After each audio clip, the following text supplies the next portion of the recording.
The last time that I reviewed a Canadian film on YouTube was Cairo Time.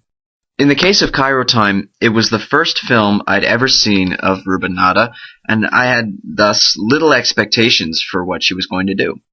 In this case, I had a distinct idea of what Adam Egoyan would do with this film. Adam Egoyan is perhaps one of the most prominent Canadian filmmakers alive today. His films range from art house to almost Hollywood-like in their appearance, but one thing that ties all his films together is that they all have fascinating, intricate stories, for the most part. It's interesting that I saw Chloe only yesterday, when that same day I watched Where the Truth Lies for the first time to get more of an idea on what I would expect from him. I liked both films pretty much equally, I guess, and I thought they both had a lot of themes in common. Not only is the issue of truth a big part of both movies, but also the issue of relationships between men and women.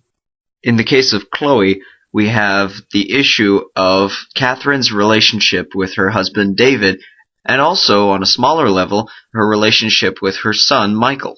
The idea is that Catherine, a doctor in Toronto, is going through a midlife crisis. She has lost connections with both her husband and her son, and is also falling into a kind of depression. She is so desperate, in fact, to reconnect with her son, that at one point in the film she overhears her son having a Skype breakup with his girlfriend in the movie, and she actually tries to walk in to try and help him, knowing full well what his reaction will most certainly be. And all the while this is going on, she's continually getting signs that her husband is cheating on her, possibly with multiple girls. The combined effect of these two relationships going downhill for her causes her to go seek out Chloe. The idea of Chloe is that she is a young woman who works as a prostitute, a very high-class prostitute at that. The idea surrounding her is that she knows how to invoke any kind of reaction she seeks. She always has a good idea of what her clients want and how to provide it to them. Catherine approaches Chloe with a very intricate idea. She wants Chloe to make herself available to David, and she wants to see how David will react, whether he really would cheat on her with a complete stranger. Chloe accepts the task and proceeds to go make herself acquainted with David. And this begins a series of meetings with Chloe recounting her stories of being with David to a distraught and grief-stricken Catherine.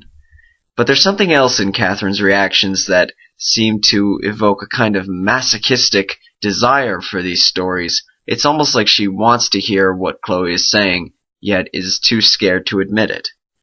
And one thing that we are made very clear of concerning the character of Chloe, she's very good at noticing people's reactions to what she says or does.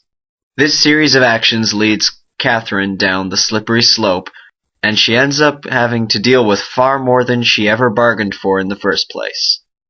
The thing about this story is it's very intricately woven, and several issues of fidelity, love, and attraction, and also the manipulation of emotions, all these themes are used in Adam Egoyan's new film.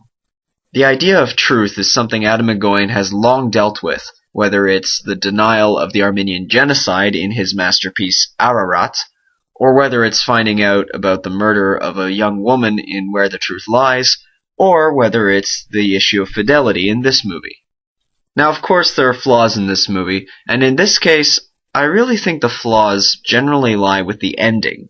I'm not going to give anything away, but I will say that the ending, I think, was too rushed and didn't deal with all the emotions brought up in the first two-thirds of the film. Now, I personally feel quite hesitant pointing out the flaws of timing and pacing and whatnot, because I don't think it may have been their fault entirely. I think this movie's production was very affected by the tragic accident of Liam Neeson's wife, Natasha Richardson. While this movie was being filmed in Toronto, Richardson was on a vacation in Quebec and suffered a head injury due to a skiing accident. Liam Neeson left production to rush to her bedside at the hospital, and unfortunately she passed away. Surprisingly, Liam Neeson returned to production and finished his role in the film, and I must say that really comes out in his performance. Walking in there with the knowledge of what he went through during the production of the film, his emotions during his scenes with Chloe and his scenes with Catherine are really much more vulnerable than you'd think they would be had he not suffered a personal tragedy. Of course, Neeson isn't the only one who gives a great performance. Amanda Seyfried and Julianne Moore bear all, literally and figuratively, in this movie, and their performances truly carry the film. I really liked Amanda Seyfried's performance, and she was really able to be both very sexy, but also very creepy at different times in the movie. Take, for example, the idea that she's always giving what other people want out of her, but then when she wants something, a whole new persona is evoked, and she will do anything in her power to get what she wants, as the characters end up finding out. In truth, this film was exactly what I expected out of it, a mysterious thriller with different characters, excellent performances, many twists and turns, and a very, very appealing young star by the name of Amanda Seyfried. I'm really surprised that this is the same girl who gave such a bland and stupid performance in Mean Girls, though that really shouldn't be held against her too much, considering that movie was done for anyway.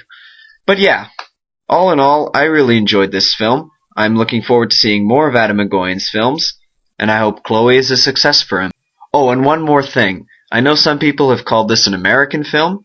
Considering this was backed mostly by French funding, and that this was produced and filmed in Canada, I definitely do not consider this an American production.